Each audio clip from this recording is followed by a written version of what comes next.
सुनने वाली सभी सखियों, सहेलियों और सोनाली को दीपा माहेश्वरी का नमस्कार और एक हेल्दी नमस्कार। तो सभी सखियों, सहेलियों को, श्रोताओं को और दीपा आपको सोनाली पाठक का सप्रेम नमस्कार। बिल्कुल, बहुत बहुत नमस्कार। और यूं बाहर मुलाकात होती है, लेकिन इस तरह से अपनी सखी सहेलियों के साथ बहुत दिन के बाद हम एक साथ हुए हैं ना, तो एक अलग ही खुशी की अनुभूति मिलती है ना। वो तो है, लेकिन मैं देख रही हूँ कुछ चेहरा हल्का सा उतरा हुआ है और कुछ गले में कुछ खड़खड़ाहट हो रही है, क्या बात है? देखिए, ये तो बदलते मौसम का मिजाज है, कुछ सर्दी खांसी है, कुछ गले का खराब होना है, पर ये बहुत आम समस्या है। और ये जो समस्याएं होती है ना दीपा, इन समस्याओं को ना बस ऐसे ज़्यादा ध्यान नहीं देना है, नहीं तो वो हमारे घर में मेहमान बन के बहुत दिनों तक रह जाती है। हाँ। इन समस्याओं के बारे में सोचना ही नहीं है तो अपने आप, जैसे कोई हम किसी की ओर अनदेखा कर दे तो वो कैसे चले जाते हैं, वैसे ये समस्याएं भी अगर हम उन्हें अनदेखा कर दे तो बहुत जल्दी छोड़कर हमें चली जाती है। बिल्कुल। और इसी तरीके से अगर हम कुछ अच्छी बातें सीखते हैं, सुनते हैं, देखते हैं, पढ़ते हैं, जो हमने बचपन में अपने पढ़ा देखा सुना, वो घर कर जाती है, तो ऐसी सकारात्मक बातों को लेकिन घर करके रख लेना चाहिए। जैसे कि ये कविता जो हमने बचपन में बहुत सारे हमारे संगी साथियों ने भी पढ़ी होगी। आज महादेवी वर्मा का जन्मदिन दिवस है, तो उन्होंने बहुत प्यारी प्यारी कविताएं तो लिखी, सभी जानते हैं उनके बारे में, तो हम क्या ही बोल सकते हैं। लेकिन एक छोटी सी कुछ कविता उनके लिए उन्हें याद करते हुए हम सुनाना चाहते हैं। उसकी पंक्तियां हैं: वे मुस्कुराते फूल नहीं जिनको आता है मुरझाना, वे तारों के दीप नहीं जिनको भाता है बुझ जाना। वे नीलम के मेघ नहीं जिनको है घुल जाने की चाह, वह अनंत ऋतुराज नहीं जिसने देखी जीने की राह।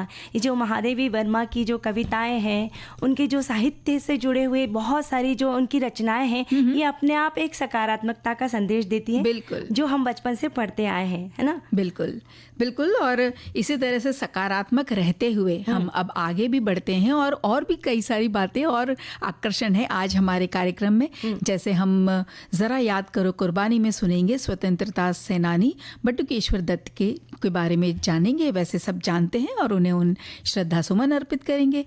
साथ में ये जो माया जाल की दुनिया में बहुत सारी जो वर्तमान में आ जाते हैं, पीछे से आज की दुनिया में आ जाते हैं, ये जो रील्स का माया जाल जो आजकल चला है, जिसमें बहुत सारे लोग उलझते जा रहे हैं, खासकर युवा। बिल्कुल। और अपना बहुत सारा उनका वक्त बर्बाद हो रहा है। बहुत सारा ऐसा समय बर्बाद हो रहा है जिस वक्त हमें बहुत करियर के बारे में सोचना चाहिए। तो इस बारे में हम बहुत सारी बातें करेंगे और हमारे बहुत सारे साथी भर भर के कमेंट्स भी लिखकर भेज रहे हैं जी। साथ ही व्यंजन में चाट के चटकारे, हमारे बहुत सारे साथियों ने इस बारे में बहुत सारे कमेंट्स, बहुत सारे मैसेजेस लिखकर भेजे हैं। बहुत सारे रेसिपीज आई हैं। और सबसे पहले, लेकिन इन सब बातों से पहले हम गुरु माँ रुचिरा मोदक से जो बातचीत है उसका दूसरा और अंतिम भाग सुनेंगे। एक बहुत बड़ी समस्या है दुनिया में, वो है तनाव, दबाव, प्रतियोगिता, प्रतिस्पर्धा। और इस दौर में दफ्तर में, घर में, हर जगह प्रतियोगिता है, समाज के हर वर्ग के बीच। ये जो तनाव और दबाव है, इससे निजात पाने के लिए किस तरह की साधना करनी पड़ती? इसके लिए साधना कुछ अलग नहीं है। जिस तरह से रोज हम भोजन करते हैं या रोज हम नहाते हैं, तो नहाने से मैं ज़्यादा उसको रिलेट करती हूँ कि जिस तरह से रोज हम नहाते हैं, तो रोज नहाते हैं और हम अपना शरीर स्वच्छ रखते हैं, तो उसी तरह से रोज हम ध्यान करते हैं और हम भीतर से अपने आप को स्वच्छ रखते हैं जी। तो जिस तरह से रोज नहाना आवश्यक लगता है हमको, और भोजन भी हमें रोज आवश्यक लगता है कि शरीर को, हम उपवास भी कर रहे होते हैं तो भी कुछ नहीं तो फल ही खा लेते हैं। यदि हम नमक ना भी खाते हों तो हम फल ले लेते हैं। जो लोग फल भी नहीं लेते हैं तो वो लोग पानी पी लेते हैं। कुछ लोग सिर्फ जल पर पूरी नवरात्रि करते हैं, उपवास करते हैं, लेकिन जल तो लेते हैं ना। यानी कहने का अर्थ आप कुछ तो ले रहे हो जी। तो आप कुछ तो ले रहे हो जिससे आपका शरीर चलता है। तो उसी तरह से यदि आपको अपनी आत्मा को चलाना है तो कुछ तो लेना है, और वो कुछ तो ध्यान होता है कि आप ध्यान करते हैं, आप भीतर से स्वच्छ भी होते हैं, और आपका जो है ना धीरे धीरे एक संपर्क बनता है आत्मा का परमात्मा से। तो वो जो बनता है ना, उससे आपका तनाव भी कम हो जाता है और आप स्ट्रेस को मैनेज कर पाते हैं। जी जी। दूसरा, ध्यान से मतलब स्ट्रेस के ही रिलेशन में एक बात है कि जैसे हम महिलाएं हैं, चलिए तो महिलाओं की दृष्टि से बात करें। अभी मान लो कि हमारे कपड़े रखे हैं अलमारी में जी। और वो बेतरतीब रखे हैं। बेतरतीब से मतलब रात के सोने के कपड़े भी वही हैं, दिन में पहनने के कपड़े भी वही हैं, बाहर पहनने के कपड़े भी वही हैं। अब साड़ी है, मैचिंग ब्लाउज चाहिए हमें, अब वो भी कहीं इधर उधर है जी। वो एक एक चीज़ यदि हमें खोजनी पड़े तो हमें अधिक समय लगता है। और यदि वही चीज़ें जो है वो व्यवस्थित रखिए कि बाहर पहनने के कपड़े हैं वो अलग रखे हैं, घर के अलग, रात को पहनने के कपड़े अलग, तो हम बहुत आसानी से अपनी जो आवश्यकता की वस्तुएं हैं वो झट से ले लेंगे। तो हमें कभी भी चिंता नहीं होगी। यदि 5 मिनट में भी निकलने को कहा तो हम कहेंगे हाँ 5 मिनट, अच्छा ठीक है 5 मिनट में तैयार होते हैं जी। क्योंकि आप जानते हैं कि आपने कपड़े कहाँ रखें और कैसे रखें। तो ठीक इसी तरह से हमारे जो मन है इसके भीतर भी बहुत सारे तरह के विचार होते हैं जी। अब यदि यही विचार प्रॉपरली रखे हुए हों तो आपको किसी चीज के लिए कहीं खोजना नहीं पड़ता।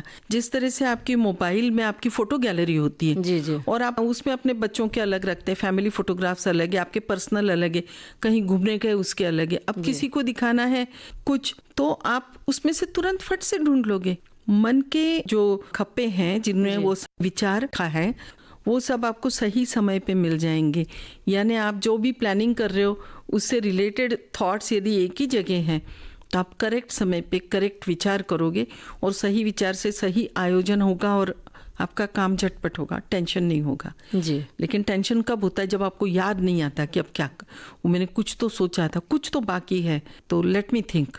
और फिर आप 10 मिनट लेते हो सोचने का, हाँ अब याद आया, और आ गया तो गनीमत, ना याद आया तो फिर परेशान होते हैं। मतलब ध्यान साधना जीवन में संतुलन बनाता है, संतुलन बनाता है, ऑर्गेनाइज्ड कर देता है, आपको जीवन एकदम ऑर्गेनाइज करता है। क्या बात कही आपने। युवाओं के सामने एक बड़ी चुनौती होती है कि वो क्या करें क्या ना करें, तो कई बार उनके भीतर निराशा घर कर जाती है। तो ये निराशा को दूर करने के लिए मेडिटेशन क्या करता है, क्या भूमिका होती है मेडिटेशन की? मेडिटेशन की भूमिका तो बहुत शुरुआत से शुरू हो जाती है।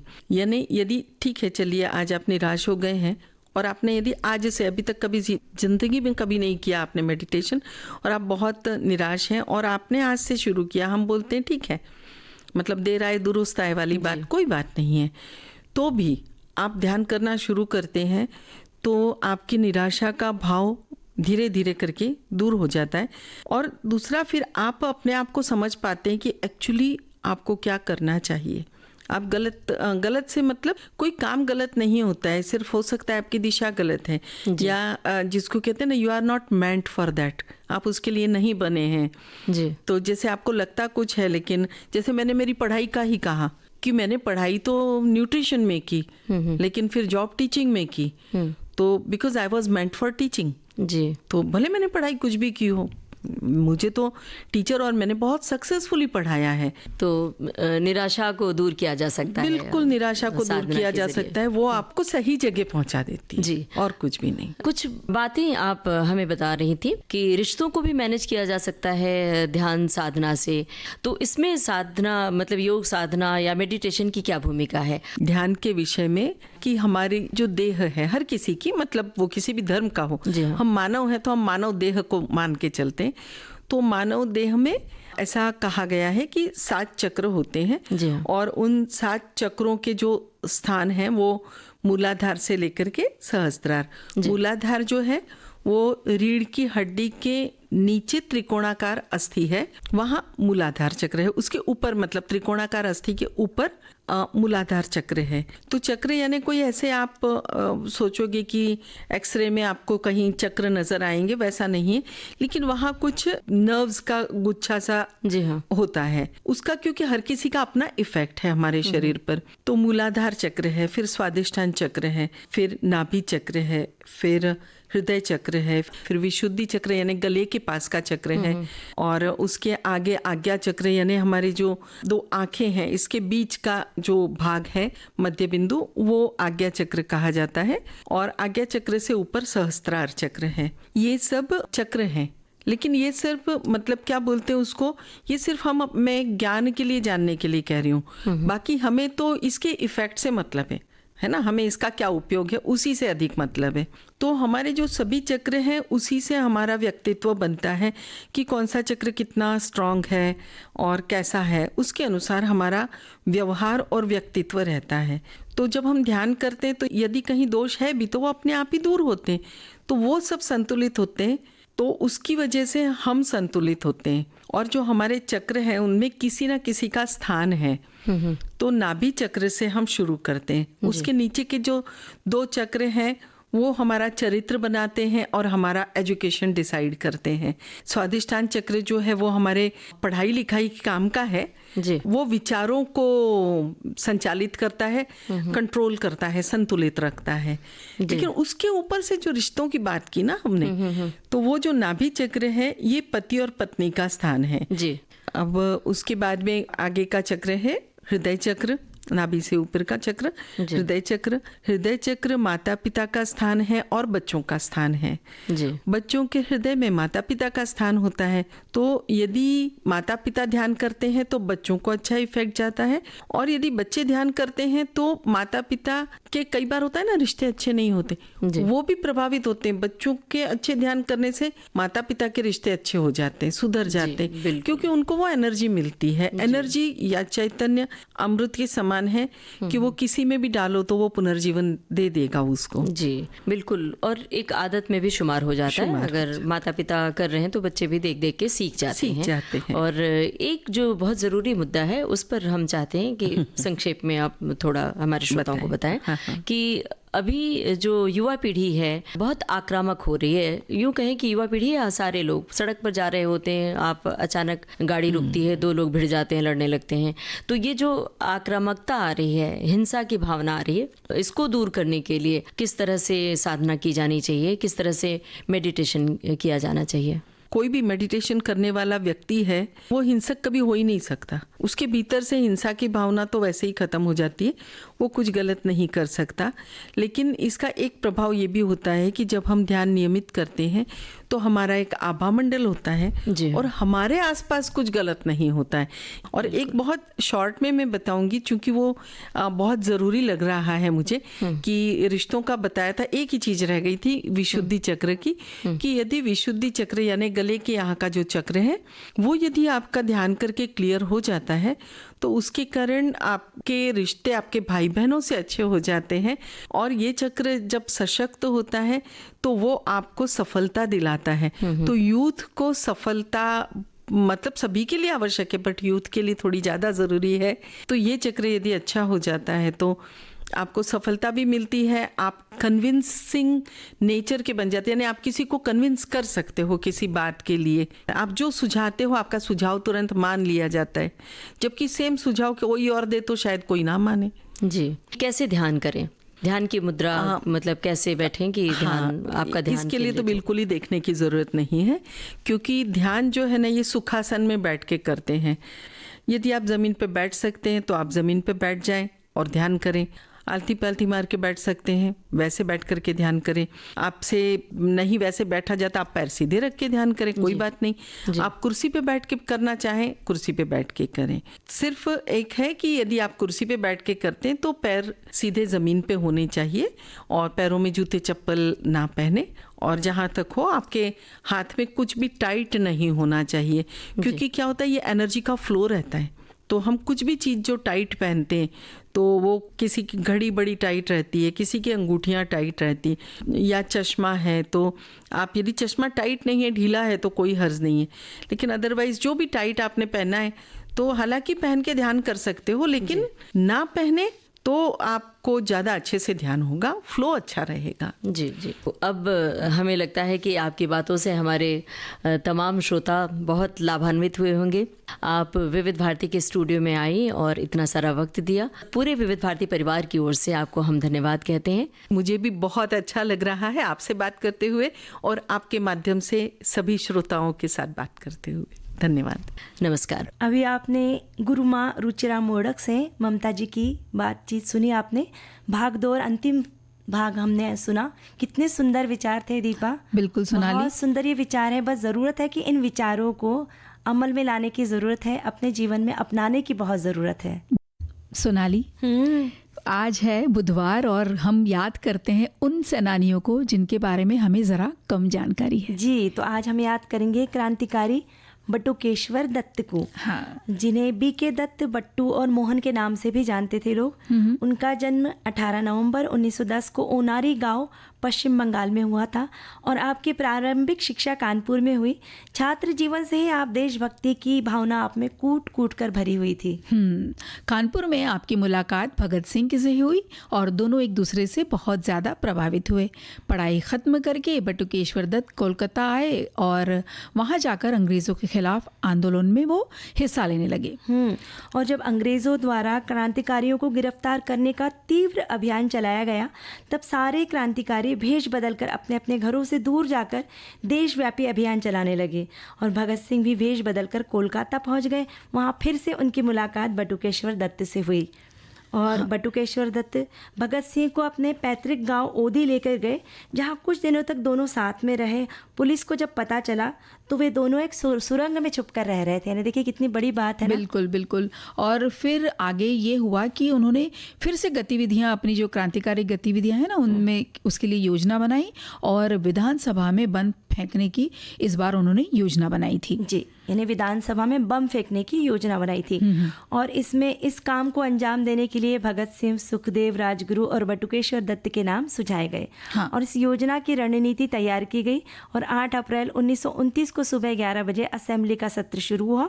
वैसे ही भगत सिंह और बटुकेश्वर दत्त और अन्य क्रांतिकारियों ने अखबार में लिपटे बम निकाले और वित्त मंत्री सर जॉर्ज शूस्टर की पीछे वाली सीट पर फेंक दिया और पूरे सदन में इंकलाब जिंदाबाद के नारे लगाने शुरू कर दिए।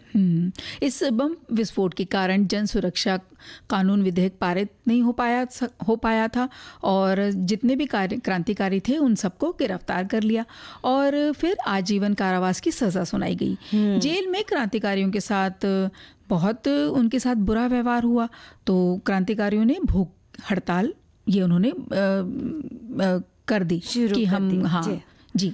और लाहौर षड्यंत्र के मामले में बटुकेश्वर दत्त को अपर्याप्त साक्ष्य के आधार पर बरी कर दिया गया, पर सुखदेव, राजगुरु और भगत सिंह को फांसी की सज़ा सुनाई गई।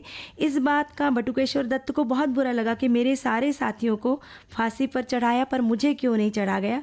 फिर उन्हें अन्य कैदियों के साथ काला पानी अंडमान भेज दिया गया, जहाँ क्रांतिकारियों को बहुत ज़्यादा यातनाएं दी जाती थी। अंडमान में उन्होंने क्रांतिकारियों के साथ होने वाले यातनाओं के खिलाफ भी आवाज़ उठाई। भूख हड़ताल में जिसमें बहुत क्रांतिकारियों की जानें भी चली गई थी।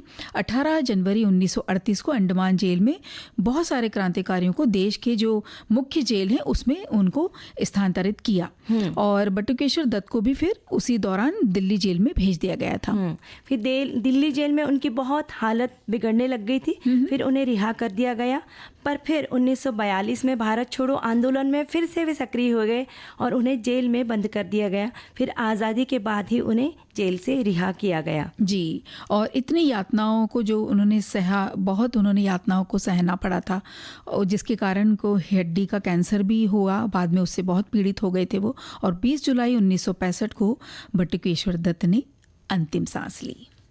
दीपा, अभी जैसे मोबाइल फ़ोन की बात चलती है, तो मोबाइल फ़ोन के हमारे जीवन में प्रवेश होने से जैसे हमारे जीवन में एक अलग ही क्रांति आ गई है।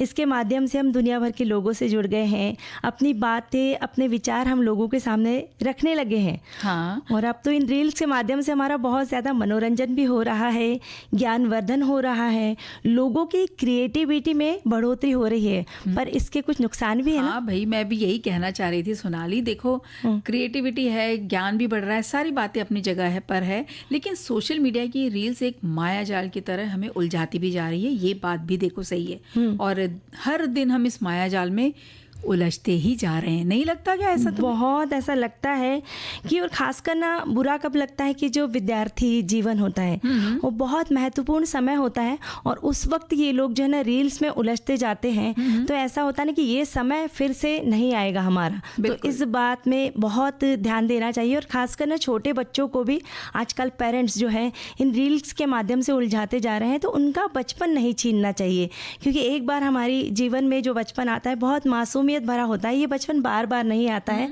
तो उन्हें भी हम रील के माध्यम से उलझाते हैं कि ठीक है कि अगर किसी बच्चे में प्रतिभा है पर उसी में उलझे रहना और बाकी सारे काम को छोड़ देना, ये अपने आप में बहुत ही घातक चित्र है ना। हाँ बिल्कुल, ये बात तो बिल्कुल सही कही। और बहुत सारे संदेश आए हैं जो हमारे श्रोताओं ने और हमारे सखियों ने लिख भेजे हैं। जैसे एक ये संदेश आया है कि जो रील्स बन रहे हैं उन्हें माया जाल में फंसना ही है जो देख रहे हैं।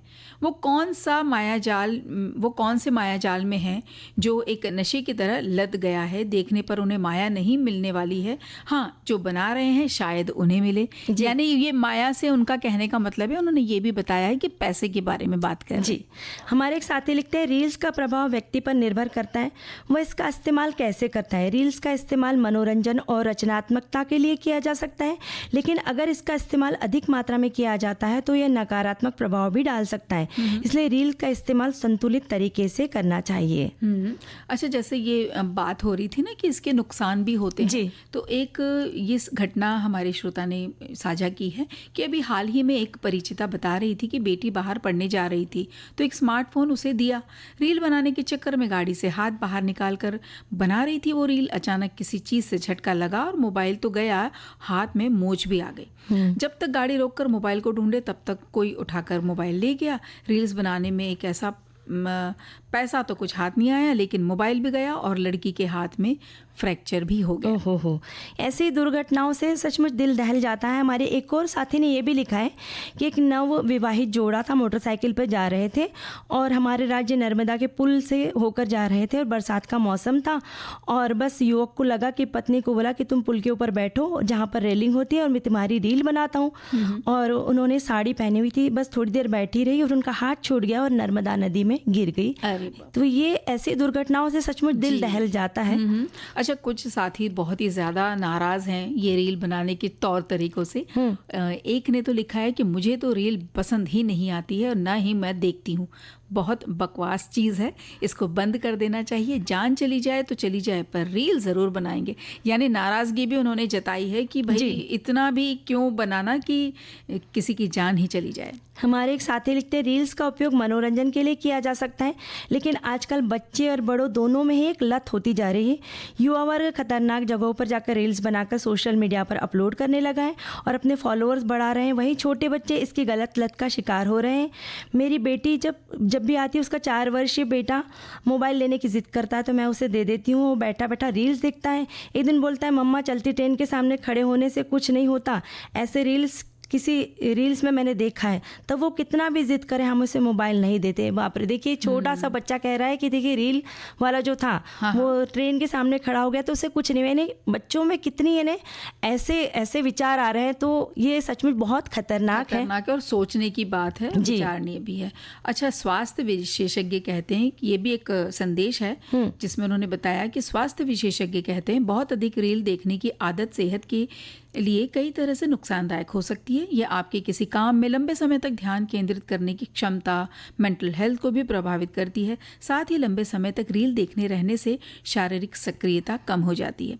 यानी कि बच्चों से लेकर बुजुर्गों तक में तेजी से बढ़ती ये आदत दीर्घकालिक रूप से सेहत को गंभीर क्षति पहुंचाने वाली हो सकती है। देखिए, ये बात तो सही है कि आपकी जो एक्टिविटी है, जो शारीरिक सक्रियता है, वो बहुत कम हो जाती है। अब एक रील के चक्कर में हम दूसरा, तीसरा, चौथा, हम वो बस करना क्या है, उंगली आप उठाते रहिए और एक के बाद एक देखते रहिए और वक्त कहाँ निकल जाता है पता ही नहीं चलता। और इस तरह की कई सारी बातें हमारे श्रोताओं ने लिख भेजी है। हमारे एक साथी लिखते हैं रील बनाने का शौक रियल लाइफ पर भारी पड़ रहा है।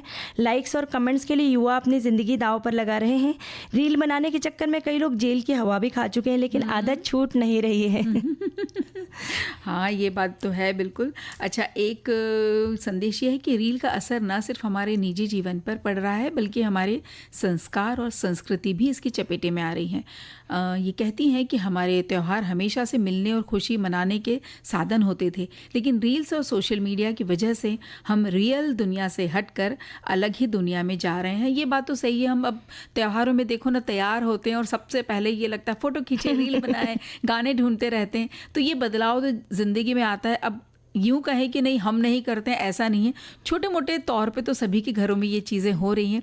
हम वो जो त्यौहार का जो आनंद है, मज़ा है, वो जो संस्कारों को अपनाना या अपने बच्चों को बताना कि अब ये करना चाहिए, ये नहीं करना चाहिए, उसके बदले में ये बदलाव आ रहा है कि रील्स बनाने के लिए या फ़ोटो खींचने के लिए पहले सारे तैयार हो जाते हैं, उसके बाद फिर याद आता है कि भाई जो संस्कार हैं या जो तरीका, तौर तरीका या पूजन विधि, वो तो पूरी कर ली जाए, है ना। यानी जो रील्स है ना, उसको बस मनोरंजन तक रखना है। हाँ। उसमें ज़्यादा उलझना नहीं है। इस माया जाल में जितना उलझेंगे वो उतना ही हमें उलझाएगा। दीपा, कभी कभी अगर हमने किसी की रील नहीं देखी तो वो रूठ भी जाते हैं। हाँ, ये भी होता है। और फिर पता है फ़ोन करके नाराज़ होते हैं कि एक लाइक तो कर दो, है ना, ये भी बोलते हैं। तो रील के बारे में और क्या बोलना चाह रही हो?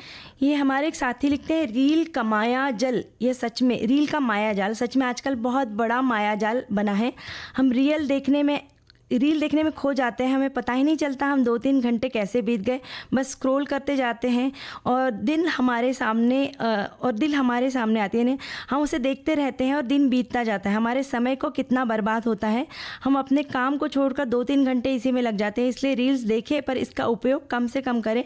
आजकल तो लोग रील्स देखने को ही नहीं, लेकिन रील बनाने को लेकर भी उतने ही पागल हो गए हैं। और ऐसा ना करें। और कहीं कहीं समुद्र में जाकर, रेल के सामने जाके, पानी के पास जाके रील बनाते तो भाई इसमें हमारी जान का खतरा है, तो ऐसा ना करें। और एक साथी लिखते हैं, सही में रील्स का मकड़ जाल इतना घना हो चुका है कि हम सभी मोबाइलधारी इस जाल में फंसते ही जा रहे हैं।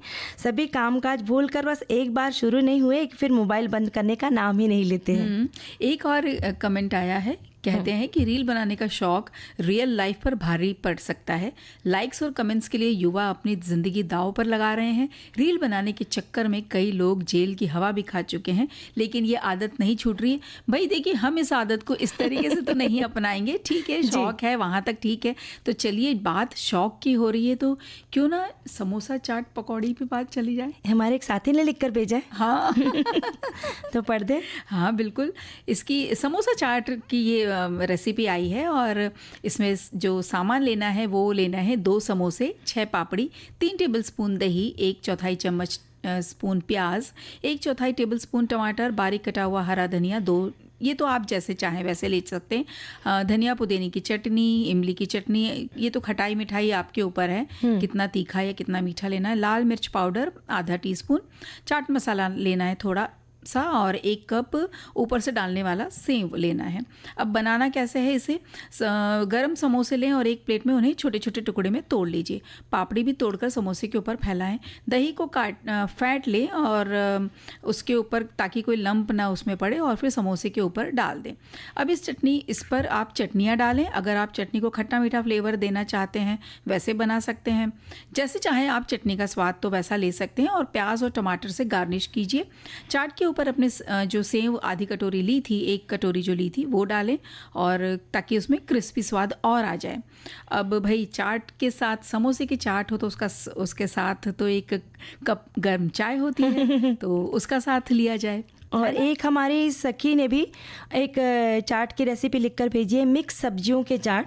गाजर, गोभी, मटर, कच्चे केले, इन सब्जियों को उबाल ले, ठंडा होने पर इन्हें मैश कर ले, 2 ब्रेड के टुकड़े करके इसे बारीक पीस करके इसमें भी मिला दे। नमक, प्याज, हरी मिर्च, धनिया की पत्ती, थोड़ा हल्दी मिलाकर इसे मैश कर ले और इसका डो तैयार कर ले। अब इसकी छोटी छोटी टिकियाँ बना ले, नॉन स्टिक तवे पर ये सेक ले और सर्व करने से पहले दही को काला नमक, भुना पिसा जीरा, मिर्च डाल के फेंट ले। प्लेट में टिकियाँ को डाले। अब इसी फेंटी हुई दही ऊपर से डालें, टमाटर की मीठी चटनी, बारीक प्याज डालकर सर्व करें। और आप चाहें तो आलू मिला सकती हैं, पर बहुत लोग आलू नहीं खाना चाहते, तो हेल्दी ऑप्शन में कच्चा केला और हरी सब्जियों से बनता है। ब्रेड अगर नहीं मिलाना चाहते तो टिकिया बनाकर इसे चावल के आटे में सुखा ले, डिप करके नॉन स्टिक सेक ले और चावल के आटे से अच्छी कुरकुरी बन जाती है। आप इन टिकियों को किसी भी चटनी और सॉस के साथ खा सकते हैं। सोनाली, जैसे समोसे की चाट होती है उसी तरह एक पौष्टिक विकल्प भी है उसका, मूंगफली चाट। अच्छा। तो मूंगफली चाट में जो हमारे श्रोता ने लिख भेजा है ना, तो उसमें जो सामग्री है वो लगभग वैसी है जो समोसे चाट में लेना है। हाँ, इसमें समोसा नहीं है, समोसे के बदले में मूंगफली है। तो अगर कच्ची मूंगफली आपने ली है तो उसको आप ज़रा कढ़ाई में या तवे पर भून लीजिए सुनहरा होने तक, और फिर उसको उपयोग करिए। उसके बाद जैसे समोसे के चाट में सारी सामग्रियाँ ली हैं ना, उस तरीके से आप सब कुछ, दही वगैरह डाल सकते हैं, चाट मसाला ऊपर से डालिए, बारीक टमाटर, प्याज, ये सारी चटनियाँ वगैरह सब डाल के आप अच्छे से उसको मिक्स कर लीजिए। और सारे मसाले जब मूंगफली के अंदर थोड़े रह जाएं, चले जाए ना, उसके लिए आप ज़रूरी है कि नींबू भी, थोड़ा सा नींबू का रस भी निचोड़ दीजिए, तो खट्टापन आ जाएगा, खट्टापन, और बहुत अच्छे से वो सब उसमें मिक्स हो जाएगी। और थोड़ी सी देर के लिए अगर आप इसको फ्रिज में रख देते हो, ठंडा कर देते हैं, बाद में आप ये जो नमकीन चीज़ें हैं ना, सेव वगैरह, वो फ्रिज में से निकालने के बाद डालिएगा। और बस ये गार्निश करने के बाद इसको आप सर्व कीजिए। देखिए इसमें भी कितना आनंद आता है। ठंडा भी खा सकते हैं और वैसे भी खा सकते हैं, जिससे ठंडा नहीं चलता है। हाँ जी, ये दोनों विकल्प बहुत सुंदर है। पर जैसे मूंगफली बहुत पौष्टिक है, तो ये खाना ज़्यादा सेहत के लिए अच्छा होगा। दीपा, दरिया किनारे जब जाते हैं और चाट ना खाए तो वो हमारा घूमना अधूरा लगता है ना। ऐसा है। हाँ देखो, ये जो अगला जो संदेश है वो तो कुछ ऐसा ही बात बता रहा है, कुछ इसी तरीके की। कह रहे हैं कि चाट में मुख्य रूप से आलू टिक्की, गोलगप्पे, पापड़ी, भल्ले, सेव पूरी, राज कचौरी, लच्छा कटोरी, लच्छा टोकरी और तले हुए आलू, गराड़ू, ये सब आते हैं। और पापड़ी चाट बनाने की विधि में उबले हुए आलू, टमाटर, प्याज, मटर, दही, धनिए की चटनी, इमली की चटनी, ये सब डाल के बनाया जाता है। इसके बाद इसमें चाट मसाला और ऊपर से सेव से सजाया जाता है। इसका स्वाद खट्टा, मीठा और तीखा होता है। भाई उन्होंने मतलब जैसे कि ऐसा लग रहा है इतिहास ही बता दिया है कि क्या क्या, और सारे विकल्प बता दिए कि अगर आप दरिया किनारे जा रहे हैं तो ये सारी चीज़ें तो लेकर जाइएगा ही। वैसे दीपा, मेरे गले में खराश है, इतने सारे चाट के आइटम है, फिर भी मुंह में इतना पानी आ रहा है कि ऐसा लग रहा है कि जल्दी से जाओ और ये सब चाट पकौड़ी खाओ। पर मन को नियंत्रण में रखना है भाई। भाई ये तो बातें आज सीखी हैं, ये बातें मैं सीखी कि मन को नियंत्रण में कैसा रखा जाए कि अगर आपकी तबीयत ठीक नहीं है, स्वास्थ्य ठीक नहीं है, गला खराब है, तो ये चाट पकौड़ियों से थोड़े दिन के लिए दूर रहे। बस गरम गरम चाय पिए और गरम पानी पिए, सूप पिए, और बस फिर जब गला ठीक हो जाए उसके बाद में फिर चाट का आनंद लेना है। तो सखियों, आप बताइए ना सोनाली को कि कोई बात नहीं भाई, जब गला ठीक हो जाए तब आप खा लेना, है ना। आपकी बात सोनाली तो जरूर मानेगी। तो लेकिन अब हमारी जो घड़ी है ये कह रही है समय हुआ समाप्त, हमें जाना पड़ेगा। तो आपसे लेते हैं इजाजत। आप सभी को दीपा माहेश्वरी और सोनाली पाठक का नमस्कार।